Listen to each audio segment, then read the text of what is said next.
While the path to get here was very uneven, Episode 6 of Obi-Wan Kenobi is the emotional gut punch that the series needed. I'm going to go over the parts of the episode I found most interesting and talk about some of the positives and some of the negatives. Overall, I think this episode is very good and does not waste its runtime of just under an hour. Spoilers from here on out. Okay, so first thing is first, Vader and Kenobi. This is the biggest deal of the episode and of course the series at large. It's what was used for the marketing of the show. While I don't think the fight lived up to the rematch of the century buzz phrase Lucasfilm was throwing about, it was a very enjoyable duel. The ending conversation between Anakin and Obi-Wan is what really sold the whole thing. The sound mix on Hayden's voice speaking through the half-broken Vader mask was so chilling and well done. The prequel character of Anakin and the original character of Vader have, in my opinion, never felt more connected than in this moment.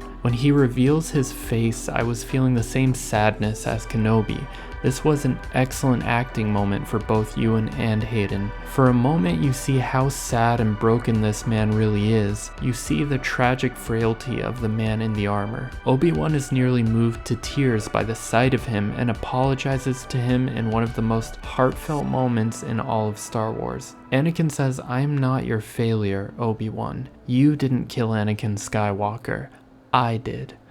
And he gives this grim, villainous smile. I love this moment so much. I couldn't help but feel that Anakin is trying to convince himself as much as he is Obi-Wan. It's almost easier to double down on the horror he has become than to face the unbelievable pain of how he has destroyed his life and the lives of everyone who trusted him. This of course feeds into what Obi-Wan says to Luke in A New Hope. Your father was killed by Darth Vader.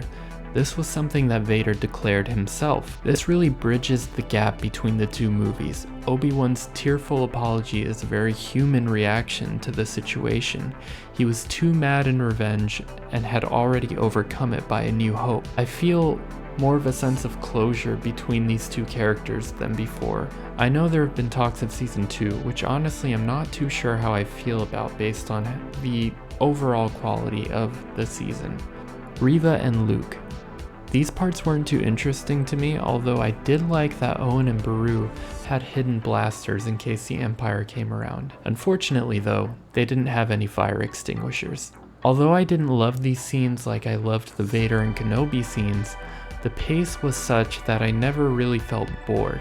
They stuck to canon, Luke never sees a lightsaber and is passed out when he is carried by Reva. I don't think people are going to react particularly well to Kenobi letting Reva go, unstable as she was, but I personally do not have too much of a problem with it. When Kenobi killed Maul, there was no hint that Maul would do anything other than murder or turn Luke if he found him. Reva, however, showed mercy and remorse. It would not have been the Jedi way for Obi-Wan to kill her at this point, and of course, she never interferes with Luke or tells anyone about him, so we all know that ultimately he made the right choice, so long as she doesn't murder anyone else. Kenobi and Leia. I thought there were a lot of sweet moments between these two. I particularly liked when Leia says these kids are scared and Lola is helping them feel better, and Obi-Wan says something along the lines of, well, maybe you could send her my way. And although Leia does not want him to leave, he later finds that she slipped Lola into his robe so that she can help him not be scared before his fight with Vader. It was really cute stuff. I enjoyed their relationship so much by the end that it makes me sad that these two characters don't interact much more in the rest of the saga. Kenobi and Luke. I thought another great emotional moment in the episode was when Owen asked Kenobi if he wanted to meet Luke. It was a very kind gesture from this grumpy old man. They totally blindsided me with that "hello there" line. There's a world in which I might have hated the inclusion of this line, but the surprise of it left a big smile on my face. Lastly, Qui-Gon. Surprisingly short role, but it was really great to see Liam Neeson as Qui-Gon again. Others might be disappointed by how small this moment was in the episode, but it was all I needed personally. I feel that the character of Kenobi was left in a much better place than when we started, and seeing him be at peace and commune with his old master just warms my heart. In conclusion, like I said, the series was very uneven to me. I think if the other 5 episodes carried some of the emotional heft of this episode, it would have been a much more satisfying watch. Though I am curious to know how I'll feel about the show now that all the episodes are out and I can watch them consecutively. I think the exchange between Vader and Obi-Wan is going to go down as one of the all-time great moments for modern Star Wars, along with the Vader Rogue One scene and Ahsoka vs. Maul. It's that good.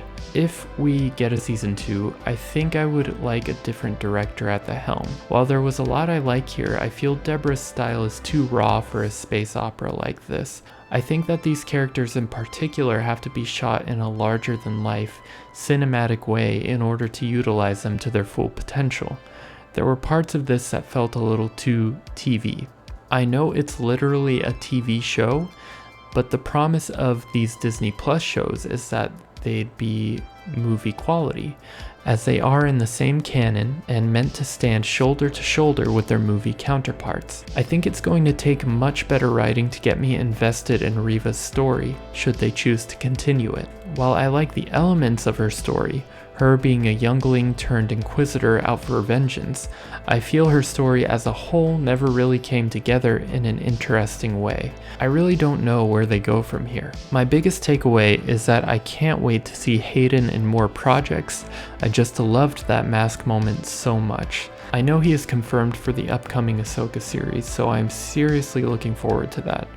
Alright, well that's a wrap on the Kenobi series. Thank you so much for watching. Subscribe for more videos like this. Until next time.